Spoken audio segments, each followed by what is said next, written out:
Austria dan Swiss adalah dua negara langganan peraih medali dalam cabang olahraga downhill skiing atau ski menuruni bukit di Olimpiade.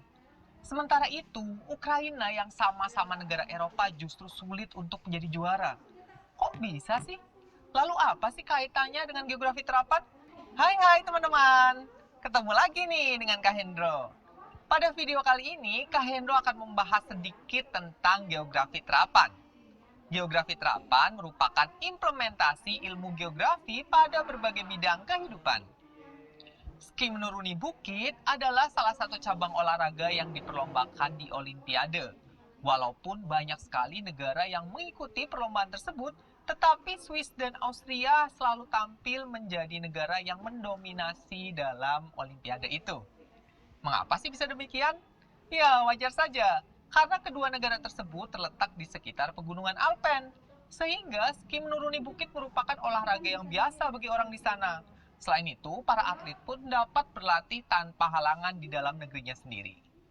Sebaliknya, di sisi lain, Ukraina yang walaupun sama-sama negara Eropa, dia sulit untuk membiasakan para atletnya agar dapat menyaingi atlet-atlet dari Austria maupun Swiss.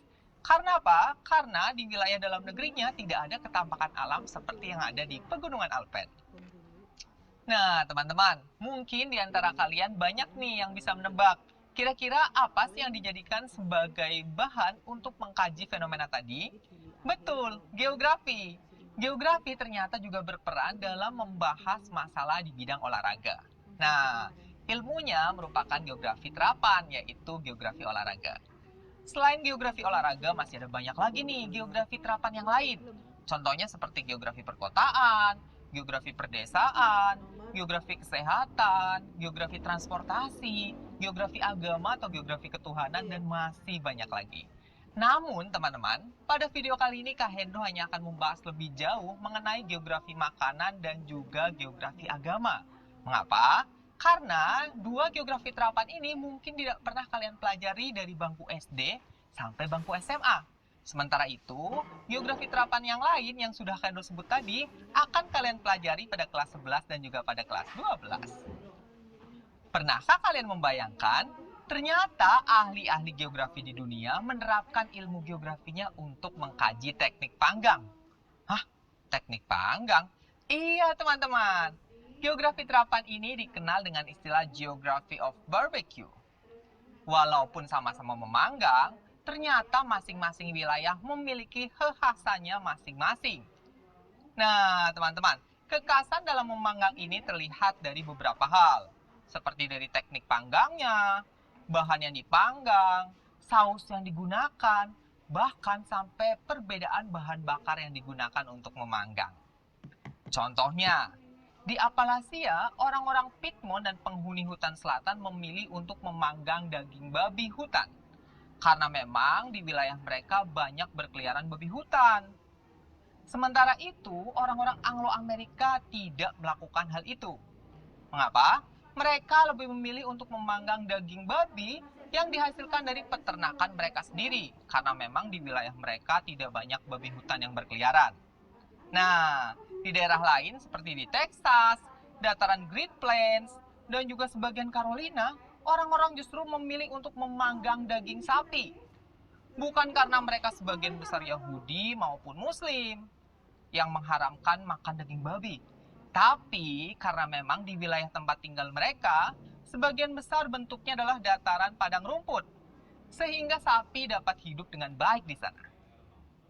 Tidak hanya dagingnya teman-teman, sausnya pun berbeda-beda. Orang-orang Kansas lebih menyukai saus gelap manisnya. Orang-orang di selatan Carolina lebih menyukai saus dengan campuran mustardnya yang merupakan warisan dari imigran Jerman. Sementara itu, orang-orang di timur Carolina lebih menyukai saus yang dicampur dengan vanili dan juga lada pedasnya. Nah, kalau orang-orang dari Louisiana lebih menyukai saus pedas yang dicampur dengan cabai rawit. Ternyata selain saus-saus itu ada juga nih orang-orang yang suka dengan bumbu kering. Contohnya seperti orang-orang Memphis. Mereka lebih menyukai campuran bumbu kering seperti taburan paprika, bawang putih, bubuk cabai, dan juga lada. Wah, Ternyata walaupun sama-sama orang Amerika, sausnya beda-beda ya. Kok bisa sih? Iya, karena selain perbedaan budaya, berbeda juga tanaman komoditas pertanian yang dihasilkan di wilayah masing-masing. Oleh karena itu, sausnya pun bisa berbeda-beda. Wah, keren sekali ya. Ternyata orang-orang di luar sana sudah menerapkan geografi untuk mengkaji hal-hal yang sudah sejauh itu. Lalu bagaimana dengan geografi agama atau geografi ketuhanan? Nah, coba kalian perhatikan peta berikut ini. Dari peta ini kita bisa tahu ada banyak sekali kepercayaan di dunia. Namun hanya ada dua yang mendominasi, yaitu kepercayaan yang berinduk dari India seperti Hindu dan Buddha, serta kepercayaan-kepercayaan Samawi atau Abrahamik seperti Yahudi, Kristen, dan Islam. Selain dari jenis kepercayaannya, geografi ketuhanan juga membahas perbedaan wilayah dari tingkat keimanannya atau seberapa besar kepercayaan pada agama. Berdasarkan hal tersebut, dapat kita lihat faktanya sebagai berikut.